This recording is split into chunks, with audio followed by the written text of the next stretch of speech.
In 1974, a beat-up Ford Pinto with 30,000 miles on the odometer lined up at Charlotte Motor Speedway against a grid of BMW 2002s, Porsche 914s, and factory-backed racing machines. The Pinto cost $1,919 new. The BMW cost $4,498. The Porsche started at $5,300, nearly triple the price. But when the flag dropped at the 300-mile IMSA Radial Challenge, something unexpected happened. That Pinto, built by a car and driver columnist named Patrick Bedard and his mechanic Ron Nash, didn't just keep up with the European exotics. It won. Bedard later wrote in Car and Driver magazine that he didn't think there was another car in the series quicker through the turns on a dry track. The steering was light and quick. The suspension was direct and predictable in a way street cars never could be. For a brief, glorious moment, the Ford Pinto was a giant killer. But here's what nobody at that victory celebration knew.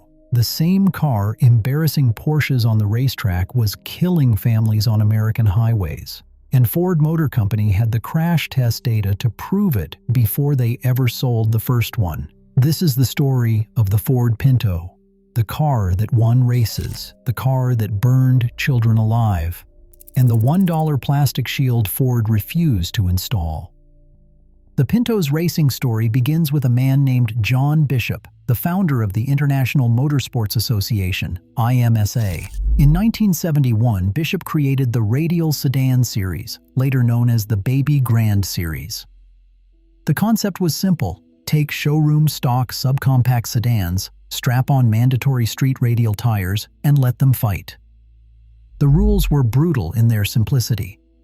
Stock carburation, stock bore and stroke, stock port sizes, suspension adjustable by only 1 inch. Cars had to keep their headlights, their seats, their upholstery, even their window cranks. This was racing for regular people on a shoestring budget. And the Pinto thrived. The car's secret weapon was hiding in plain sight. Ford's engineers had given the Pinto a front suspension system using a double A-arm independent design with rack and pinion steering. It was more sophisticated than most subcompacts on the market. In fact, that front suspension became so respected that it was the most popular independent front suspension swap for hot rods for over 30 years. The Pinto competed against the best Europe and Japan had to offer, including the BMW 2002, the Porsche 914, the Mazda RX-2, the Datsun 510, and the AMC Gremlin. On tight technical circuits like Summit Point, Lime Rock, and Charlotte, the Pinto ran with all of them. Patrick Bedard's car and driver Pinto became legendary. He entered 4 IMSA Goodrich Radial Challenge races in 1974. The car was pole sitter for 2 of them, and at Charlotte, on only their second outing, they won the whole thing. Aftermarket figured out what Bedard already knew.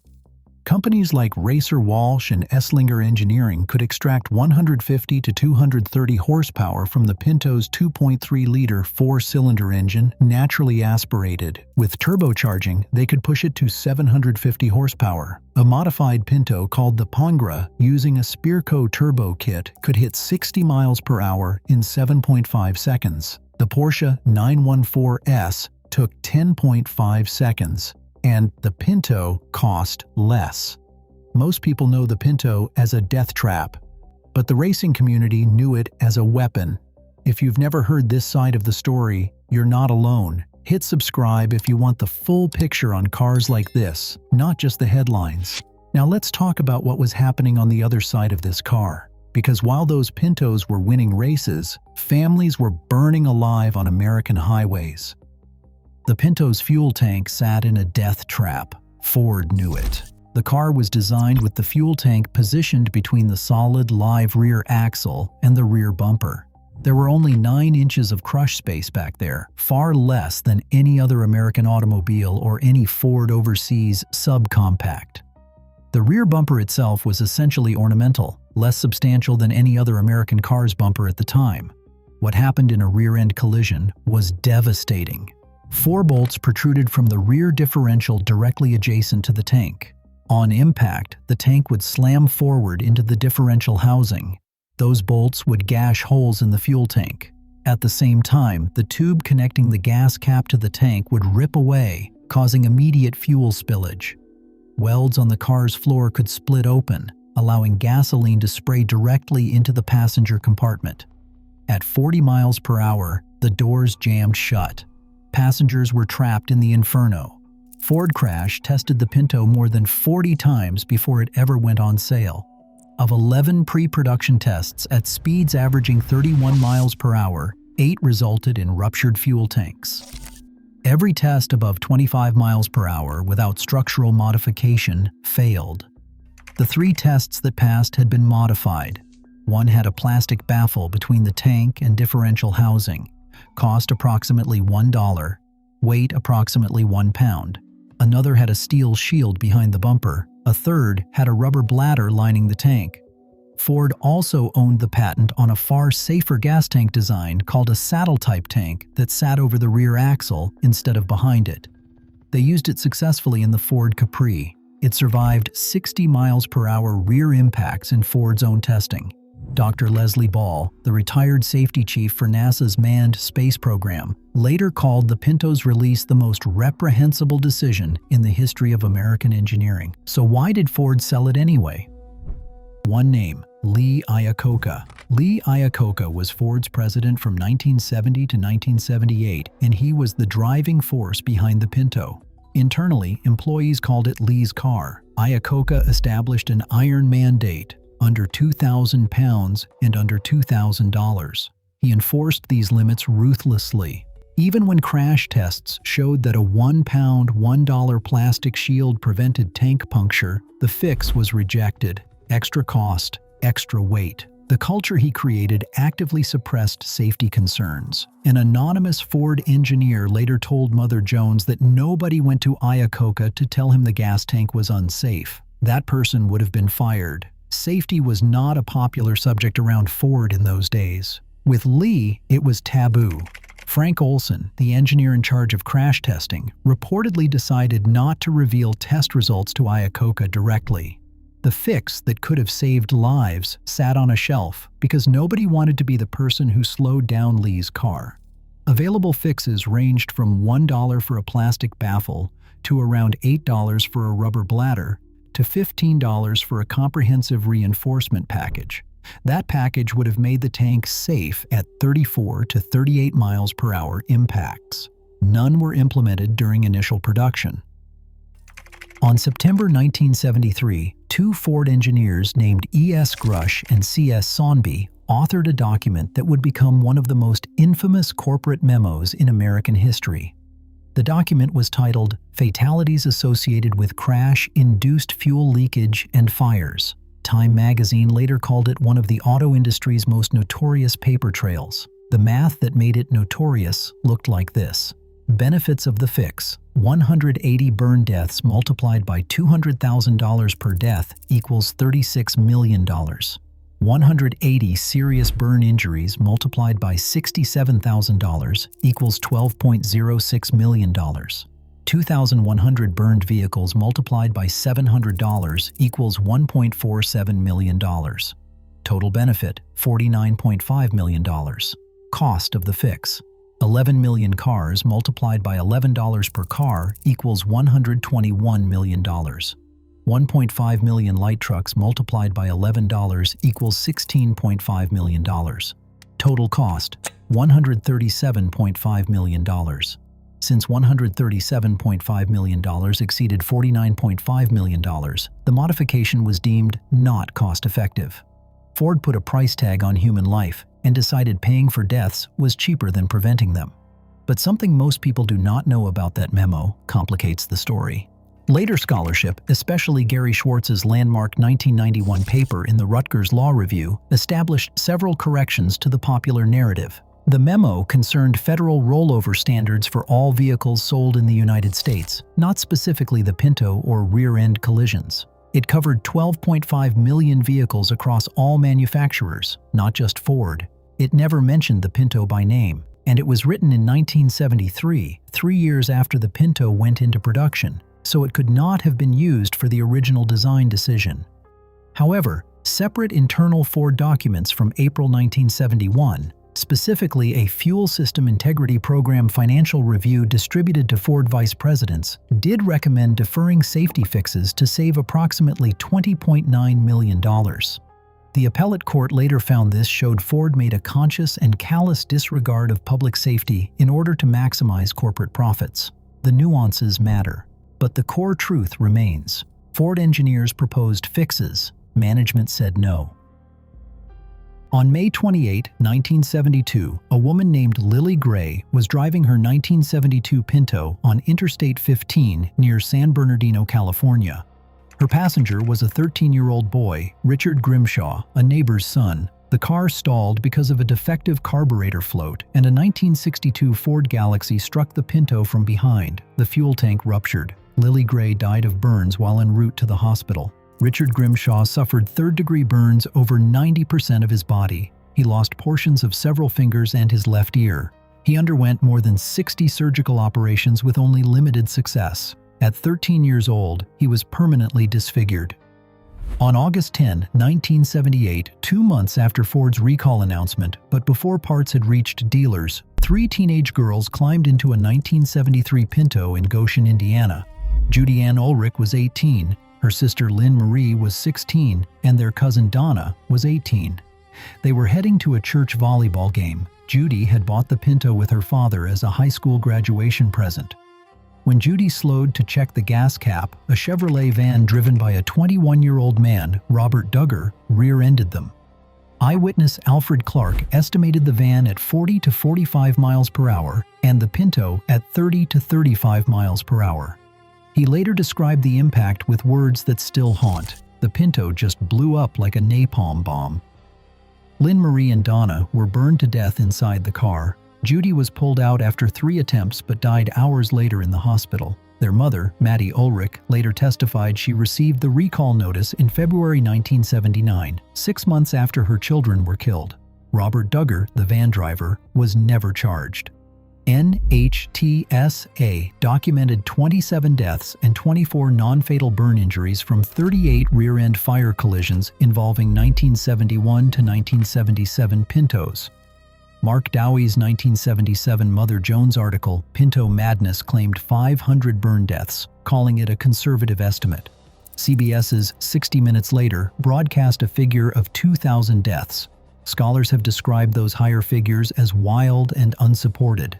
The 27 death figure from NHTSA remains the only number based on systematic investigation. But 27 deaths is 27 families destroyed, and Ford had the crash test data before they sold the first car. The lawsuit filed on behalf of Richard Grimshaw and the heirs of Lily Gray went to trial in Orange County, California. It lasted 6 months. The key witness was Harley Kopp, a former Ford executive turned whistleblower. He testified for 2 weeks that the highest level of Ford's management made the decision to go forward with production of the Pinto, knowing that the gas tank was vulnerable to puncture and rupture at low rear impact speeds, and knowing that fixes were feasible at nominal cost. In February 1978, the jury rendered its verdict: $2.84 million in compensatory damages to Grimshaw, $559,680 to the Gray family, and $125 million in punitive damages chosen specifically because it exceeded Ford's total profit on the Pinto since introduction. It was the largest product liability verdict in American history at that time. The trial judge reduced the punitive award to $3.5 million as a condition of denying Ford's motion for a new trial. Even that reduced amount was 5 times larger than any previous punitive award in California. The California Court of Appeal affirmed the verdict on May 29, 1981, finding that Ford displayed an institutional mentality of callous indifference to public safety. The court noted the $3.5 million punitive award represented just 0.005% of Ford's $7.7 billion net worth.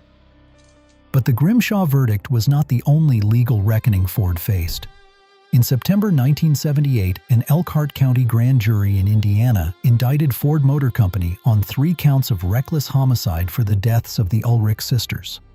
It was the first time in United States history that a corporation faced criminal charges for a defective product. Prosecutor Michael Cosentino was a 43-year-old part-time prosecutor with a $20,000 budget. He called the case David versus Goliath.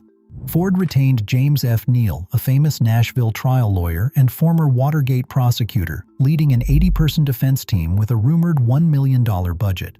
The trial was moved to tiny Winnemac, Indiana, population 2,400, and opened in January 1980. The judge's evidence rulings proved devastating to the prosecution. He excluded the cost-benefit memo, limited evidence to the 1973 model year only, and excluded the National Highway Traffic Safety Administration investigation results. The defense brought in accident reconstruction experts who showed that Chevy Vegas, AMC Gremlins, Dodge Colts, and Toyota Corollas suffered comparable damage when struck by vans. They argued the Pinto was stopped and the van was traveling over 50 miles per hour, an impact no subcompact could survive. After approximately 25 hours of deliberation over 4 days, during which jurors reported being hopelessly deadlocked and the judge refused to accept a hung jury, the verdict came on March 13, 1980. Not guilty on all 3 counts. Jurors later said they did not consider the Pinto a safe car, but the prosecution had not met the criminal standard of proof. Lee Iacocca later wrote that winning in court was their top priority. Nothing else mattered. Now the story gets complicated and more interesting. Gary Schwartz, a UCLA law professor and one of America's leading tort scholars, examined NHTSA data and Ford documents and reached surprising conclusions. The Pinto's overall fatality rate was roughly in the middle of the subcompact range. In 1975 and 1976, Pintos represented 1.9% of all cars on the road and exactly 1.9% of all fatal accidents accompanied by some fire. Perfectly average. Annual fatalities per model showed the Pinto averaged 310, the Toyota Corolla averaged 313, the Volkswagen Beetle averaged 374, the Datsun 1200-210 averaged 405. The Pinto was statistically safer than some of its direct competitors. The Volkswagen Beetle, the beloved people's car, actually killed more people per vehicle than the Pinto. But the key distinction matters. For the narrow category of rear-end fire fatalities specifically, the Pinto did have a worse-than-average record. Ford engineers did know about the vulnerability. They did propose fixes costing $1 to $9 per car. Those fixes were rejected by management focused on Iacocca's cost and weight targets.